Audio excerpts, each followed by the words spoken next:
Iga Swiatek has finally revealed who her next coach will be, and it wasn't really a surprise for many tennis fans. Iga hopes for her new partnership to be long-term, but based on his track record, I'm not so sure that it will last as long as she hopes. Hey, my name is Christian Bassnight, and welcome to Christian's Court, where I cover tennis from all angles. If you haven't yet already, make sure you subscribe and click the notification bell so you're notified whenever I post more tennis news updates like this. Iga Swiatek revealed today that she has hired Wim Fissette as her new head coach after splitting with Tomasz Wiktorowski earlier this month.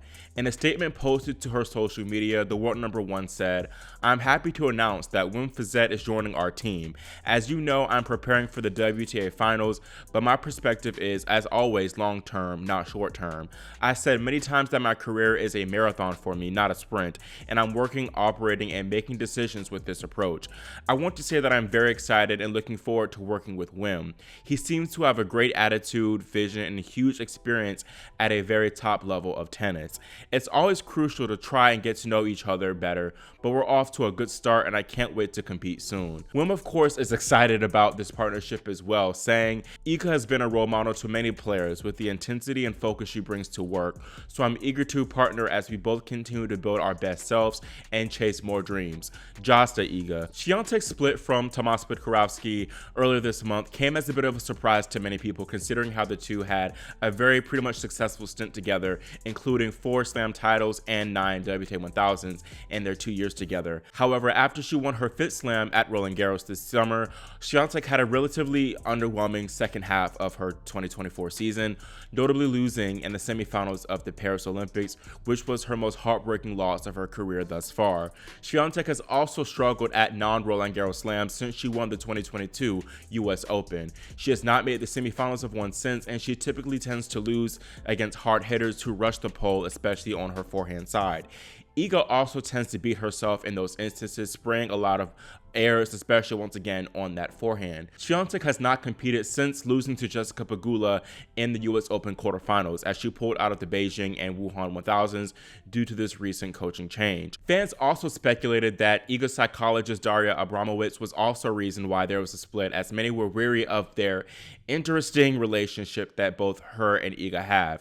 Tomasz recently made a statement to a Polish media source, essentially calling such speculation fake news, although he didn't really give any additional clarification as to why the two split. Abramowitz, by the way, as well as Swiatek's fitness coach Maciek and her hitting partner Tomasz, are still working with her despite Wiktorowski's departure. The Fissette hire was rather expected, especially after Iga said that she was searching for an international coach after previously only working with Polish coaches. And we knew that Fissette was available, as he recently split with Naomi Osaka, who recently hired Patrick Mouratoglou, Serena Williams' former coach, as her replacement. The 44-year-old Fissette has an impressive CV of players that he's coached. Fissette started his professional coaching career with Clijsters in 2009, and he got her to 3 major titles. He then worked with Sabine Lisicki and Simona Halep in 2013 and 2014 respectively, taking them both to Slam finals. Between 2015 and 2018, Fissette worked with Victoria Azarenka, Petra Kvitova, Sara Errani even, Joanna Konta, and Angelique Kerber. He snagged a slam with Kerber the 2018 Wimbledon Championships. However, he stopped working with Angie soon after that triumph, and he went back to Azarenka for about a year or so before working with Naomi Osaka for 2 years, where he coached her to 2 major titles. Those two split in 2022, and Xinwen Zhang was his next charge for about a year or so until he abandoned her for Naomi Osaka.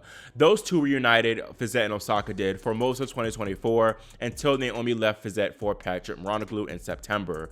Fissette clearly wasn't unemployed for long, as Swiatek snagged him right up after that. Going back to Iga's initial statement of wanting Fissette to be a long-term coach for her, it just doesn't really seem likely that that would be the case, to be honest, especially considering how Fissette has not coached a player for longer than 2 years at a time. That's why I honestly was very underwhelmed when Swiatek announced him as her new coaching pick. One of Fissette's cornerstones is immediate results, and he has definitely proved that that's his specialty. Nearly every player he works with has improved results soon after, but then after a while it just plateaus and there's a split. It's like an expiration date that players seem to have with Wim too.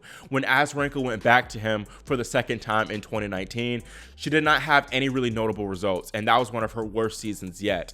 And when she left Fissette and returned in 2020, she had her best results in years, winning the Western and Southern Open in Cincinnati before making the US Open Finals, losing to Naomi Osaka, who was coached by Fissette at the time. Osaka and Fissette also had rather quick success when they first started working together, as they won back-to-back slams at the 2020 US Open and 2021 Australian Open. But since that last slam went in Melbourne in 2021, Naomi has not made another major second week. Osaka left Fissette after her second round loss at the US Open this year because she simply was not satisfied and she wanted to have another voice in her ear. I was happy, honestly, when Naomi announced her split because, in my opinion, Fissette didn't really do much to evolve her game at all since her return from maternity leave. I know that Wim said that he felt that he and Naomi were on the verge of a breakthrough when she split with him, and I know that these sometimes results take time, but he had 10 months to make something shake, and it didn't seem like Osaka was really making progress. I was noticing the same old mistakes, and it was just frustrating to watch. Naomi did say that she liked Wim as a person a lot, and she really wanted to win slams with him again, but the partnership simply ran its course. And it's funny too, because in her first tournament with Patrick Monaglou, Naomi played the best tennis of her entire comeback. I know some people also have questions about Fissette's morals after he did Xin Wenjiang pretty dirty and abruptly ended their contract in late 2023 when he got the call from Naomi wanting to hire him. From what I've gathered about Fissette, he's very big into statistics and percentages, which is great in getting players immediate results, but he doesn't seem to really place a heavy emphasis in adding more tools to a player's repertoire, judging from Naomi's lack of net prowess and variety under him. Perhaps this is what Iga needs at the moment in order to have more success in the non-Roland Garros slams against these faster players. Also, from what I've noticed in Iga's last few major losses, she doesn't really seem to have a solid plan B or plan C when things go awry in her game. Hopefully Fissette can employ her with that at least. Wim seems to be a pretty easygoing guy, and he also prioritizes having a nice positive environment, positive reinforcement, so that perhaps would be good for Iga as well. Sometimes I feel like she gets a little bit too tough on herself out there too, so maybe he'll bring a nice needed more positive vibe to her player box. But still, as Iga fans have noted, it will be interesting to see how Fissette will kind of blend in, especially with that very interesting dynamic that Iga seems to have with her psychologist Daria Abramowitz. It'll also be intriguing to see whether Fissette can get Swiatek these immediate results for the upcoming WTA Finals, where she is the defending champion. Swiatek is currently number 2 in the WTA race behind Aryna Sabalenka, and the two will duel for the year-end world number 1 in this tournament, which starts next month. Also joining them in Riyadh is Coco Gauff, who will be making her 3rd consecutive finals appearance. Jasmine Paolini is going to be making her debut after a banner 2024 season that saw her win her first WTA 1000 and made back-to-back slam finals. Elena Rybakina also qualified for the finals, and she's searching for a new coach herself after splitting with Stefano Vukov before the US Open.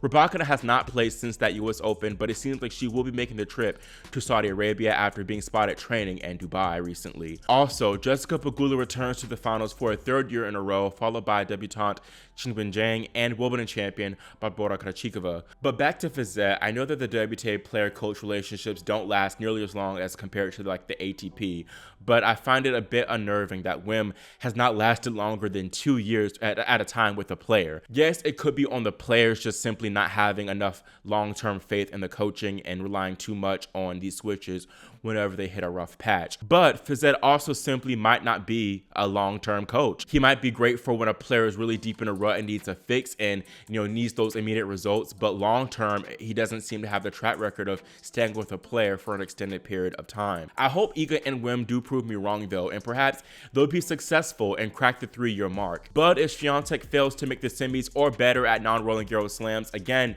in 2025, don't be surprised if Wim is playerless again this time next year. Do you think Iga and Wim will last longer than 2 years, or will history repeat itself? Also, is Fissette a good coaching pick for Iga, or should she perhaps go with a newer face like Coco Gauff did with Matt Daly? Leave your thoughts in the comment section below, and make sure you subscribe and click the notification bell so you're notified whenever I post new updates once again like this. Thank you again so much for watching and for your support, and I'll see you all next time here on Christian's Court.